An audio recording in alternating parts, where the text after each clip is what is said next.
Hi, hello, it's Nikki, and welcome to my messy bookshelf. Today I'm here to share my weekly reading wrap-up, as well as share the books that I plan on reading for the rest of the month, because I realized I never shared my pile of possibilities for July. So, just to be very transparent, I have not finished any books this week, but I have been reading all week. So, first things first, I have made absolutely no headway with Lark Rise to Candleford. There's nothing wrong with this book.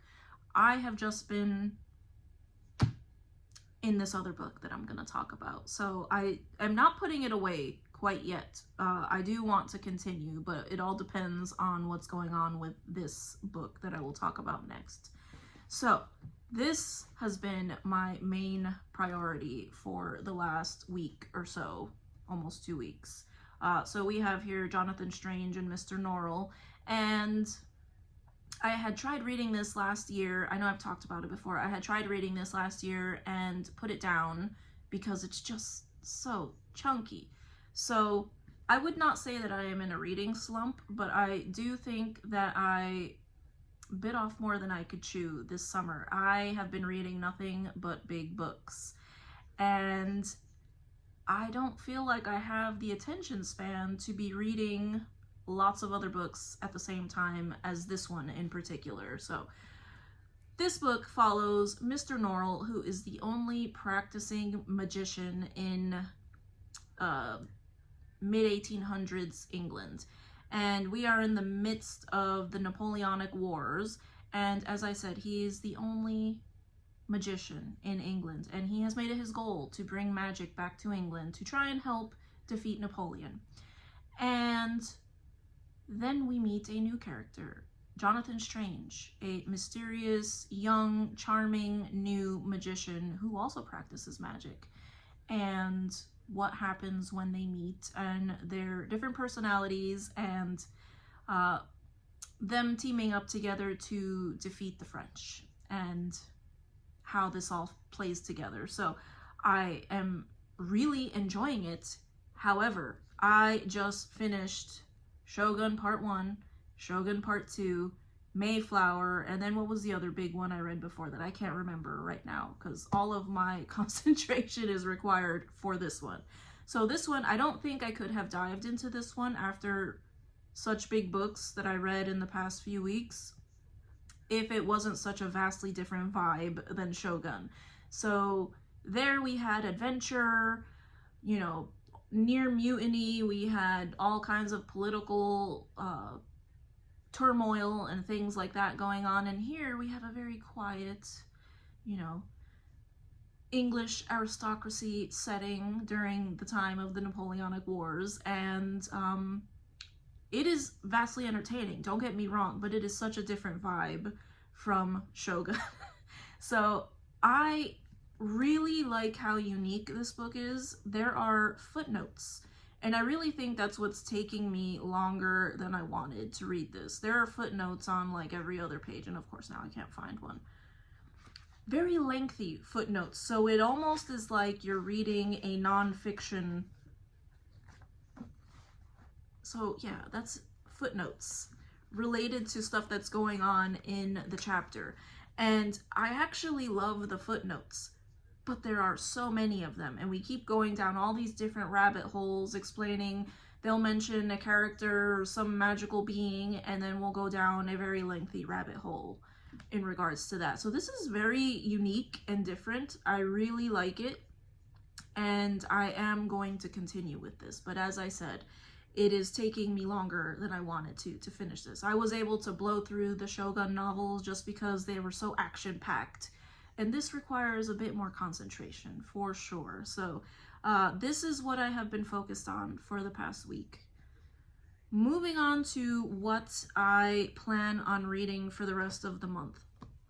Much smaller books. I think there were 2 events going on in July that I was very excited for, and that was Jane Austen July and Rocket Summer. And I don't know if I have the headspace, just to be very transparent, to try to keep up with those events. So, in a sort of nod to Rocket Summer, I am not fully participating, but I was in the mood for science fiction after I finished Project Hail Mary. So I do have a couple of books that could be considered science fiction, but I am not putting myself under any pressure to follow the prompts or anything like that.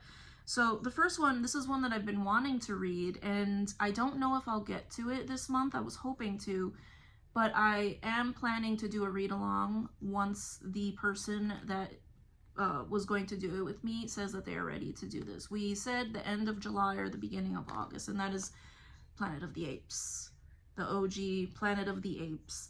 And this is a book I read when I was in high school, and I remember my jaw dropping when I read it, so I have been wanting to return to this, and I had mentioned it a few videos ago, and someone asked if we could, or me and one of my subscribers talked about doing a buddy read of this at the end of July. So hopefully we get to it in July, because I am really wanting to read this, and definitely a good science fiction.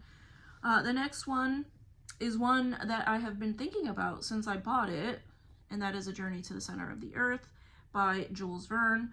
And again, a science fiction-y type novel that I have always wanted to read, and it is not as long as the books that I have been reading lately. So there we have that. For nonfiction, I have The Anatomy of Anxiety by Ellen Vora. And this one is about what she does basically is she breaks down artificial anxiety and true anxiety, and how different things in our lives can contribute to anxiety, and getting to the root cause of true anxiety, and gives tips and things like that on how to alleviate that feeling. So I read the first few pages and it seemed like it'll hold my attention this month, so hopefully we get to this one, because I finished Mayflower, but that was my June nonfiction. So I finished it in July, but I like to average at least one nonfiction a month. But moving on from there, another one, feeling in the need of more adventure, so Gulliver's Travels by Jonathan Swift, and one, again, that I have always wanted to read. It is not super long, and I am always here for a good adventure, so we shall see. We shall see. I'm trying to figure out what my mood exactly is, because I have been bombarded with these very big books. And then lastly, another book that I have been wanting to read. It's been sitting out because I've been thinking of reading it, and that is Animal Farm by George Orwell. I think I read this in high school, and I think I did not grasp the significance of what was going on. So nothing more needs to be said about this. It seems like the right time, you know? So those are the books right now that I'm planning on reading, but it is a very mood-heavy month for me because of all the stuff that I have been reading. So yeah, I apologize for not sharing these sooner, but I thank you so much if you made it to the end of this video, and I hope to see you in the next one. Take care. Bye.